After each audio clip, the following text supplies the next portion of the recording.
La défense a soulevé des questions se rapportant à l'absence de certains documents dans les dossiers des accusés. Conséquence, le président a suspendu l'audience pour permettre aux avocats de se mettre à jour. La reprise est prévue pour aujourd'hui. Bakary Togola et ses complices sont toujours entre les mains de la justice à la cour d'appel de Bamako. Lors de la comparution du principal accusé après la reprise du jugement suite au renvoi de la veille, celui-ci s'est agrippé à une dénégation systématique des faits. Mais avant, ses avocats avaient tenté, sans pouvoir l'obtenir, la nullité pure et simple de la procédure. Cette stratégie n'a pas marché et l'accusé Togola a été de nouveau appelé à la barre pour s'expliquer sur la disparition de plus de 9 milliards de FCFA au détriment des paysans lorsqu'il était à la tête de l'APCAM. Devant les jurés, il a opté pour la dénégation comme moyen de défense. La seule explication qu'il a pu donner c'est de dire qu'il a été trahi par certains de ses collègues de l'époque.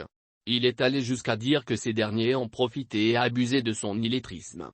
D'où, selon lui-même, sa présence devant les juges pour atteinte au bien public. Au troisième jour de l'audience, tout comme les 2 jours précédents, les partisans de l'ex-patron de l'APCAM ont pris d'assaut la cour d'appel très tôt le matin. Les consignes étaient toujours fermes pour accéder à la salle. Mais qu'à cela ne tienne, de nombreux partisans du principal accusé ont investi la salle d'audience. C'est aux environs de 9 heures que, sous bonne garde des agents de sécurité, Bakary Togola et ses compagnons de fortune ont fait leur entrée dans la salle d'audience pour occuper le box des accusés. Mais avant, certains de ses partisans tenaient à l'approcher pour lui serrer la main en dépit de la présence des forces de sécurité. Vers 9h15 m, les jurés ont fait leur entrée dans la salle et le président a annoncé la reprise de l'audience. Le trésorier général de la Confédération des sociétés coopératives de producteurs de coton du Mali, Mpiedou Ombia était le premier à se présenter à la barre. Les juges lui ont notifié sa possible participation dans la disparition de l'argent reproché à l'ancien chef de l'APCAM. Donc, un complice de Bakary Togola.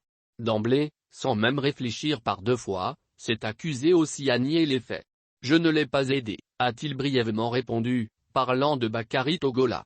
Visiblement, il tenait à dégager toute responsabilité dans cette affaire. Il est lui aussi resté dans une logique de dénégation durant tout le temps qu'il était à la barre. À sa suite, c'est le nommé Solobahem Keïta, président de la fédération régionale de Kita et son comptable, Madi Keïta qui ont été appelés pour s'expliquer sur les faits de détournement, faux et usage de faux. Tout comme leurs prédécesseurs, eux aussi ont opté pour la dénégation systématique comme moyen de défense. Toutefois, le comptable a tenté de justifier son accusation par le fait que, selon lui-même, le juge d'instruction n'était pas du tout convaincu des pièces justificatives de 388 millions de FCFA qu'il avait produites lors de l'instruction de son dossier. Dans le même ordre d'idées, il a soutenu que sa tâche se limitait juste à faire des retraits d'argent pour les activités de la coopérative.